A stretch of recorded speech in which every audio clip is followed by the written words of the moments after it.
Bonjour à tous, merci à vous qui êtes abonnés et vous qui êtes là pour la première fois, merci de vous abonner et de partager sans modération. Aujourd'hui ensemble nous allons voir qu'est-ce que c'est la confiance en soi ou du moins pourquoi avoir la confiance en soi. En effet, la confiance en soi est une qualité qui vous permet de ne pas vous désapprécier. Lorsque vous avez confiance en vous-même, vous savez ce que vous voulez, il est très difficile pour se laisser manipuler. Ensemble, nous allons voir 10 points qui vont vous aider à avoir confiance en vous, donc que je juge vraiment très important. Premièrement, ne fuyez pas le regard. Lorsque vous parlez avec quelqu'un, il faut regarder la personne en face à face, les yeux dans les yeux. Deuxièmement, il faut améliorer votre communication. Lorsque vous améliorez votre communication, vous savez ce que vous allez dire, vous aurez toujours beaucoup plus de confiance en vous et pour le dire correctement.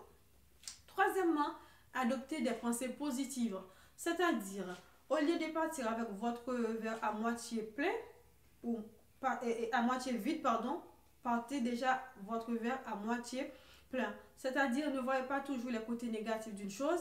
Par exemple, une chose négative peut vous arriver, mais c'est peut-être pour ouvrir d'autres portes. Quatrièmement, mes amis, faites des projets réalistes. C'est-à-dire, ne pas fixer vos projets trop bas ni trop hauts, mais des projets smart. C'est-à-dire que vous avez le temps, les moyens et vous avez fixé une date pour arriver à la réalisation de vos projets. Cinquièmement, affirmez-vous. Apprenez à dire non. Il faut savoir que dans notre société, les gens ont tendance à dire oui, oui, oui, oui, oui pour tout afin d'avoir un meilleur regard à travers les autres, afin que les autres vous aiment et tout, etc. Vous subissez. Pendant ce temps que vous pensez à dire non, mais vous dites oui juste pour faire plaisir aux autres, non. Il faut savoir dire non. Quand cela ne vous arrange pas, il faut savoir dire non. Non, je suis désolée, je ne peux pas. Ou non, la prochaine fois. Ou non, non, je ne suis pas du tout intéressée. Il faut savoir dire non. Ne faites pas des choses juste pour faire plaisir aux autres, mais il faut faire des choses que vous aimez vraiment ou que vous partagez votre valeur. Il faut faire des choses pour ça, mais pas juste pour plaire aux autres. Sixièmement, mes amis, il faut accepter l'échec comme un moyen d'apprendre. C'est-à-dire, à travers l'échec, il faut tirer des leçons. Il faut voir dans un échec, c'est un moyen de ne plus faire comme ça. C'est un moyen de faire autrement.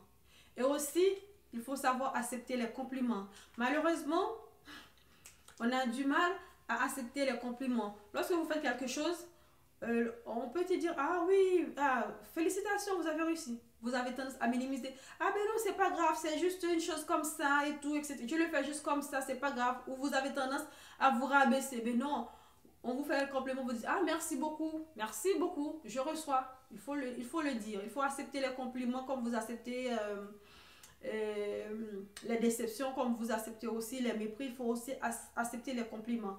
C'est pas, si vous avez réussi dans quelque chose, c'est pas une chose mauvaise en soi, c'est parce que vous avez travaillé, donc il faut accepter les récompenses. Donc il faut savoir accepter, vraiment accepter les compliments et montrer aussi à vos enfants d'accepter les compliments en les encourageant, en les félicitant lorsqu'ils ont réussi quelque chose. Il faut les encourager de cette manière-là. Et vous aussi, pareil, dans votre lieu de travail, il faut pouvoir accepter les compliments.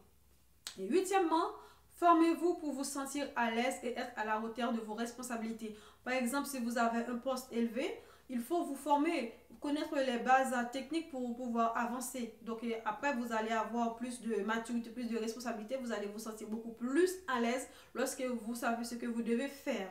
Et neuvièmement, pour avoir beaucoup plus confiance en vous, il faut prendre la parole en public de plus en plus et le plus longtemps possible. C'est-à-dire que tout s'apprend par l'apprentissage. La première fois, ça va mal passer. La deuxième fois, ça va être moyen. Troisième, quatrième, cinquième, la vingtième, la trentième fois, vous allez être à l'aise devant quel que soit le public. Donc, c'est un processus, c'est de l'apprentissage.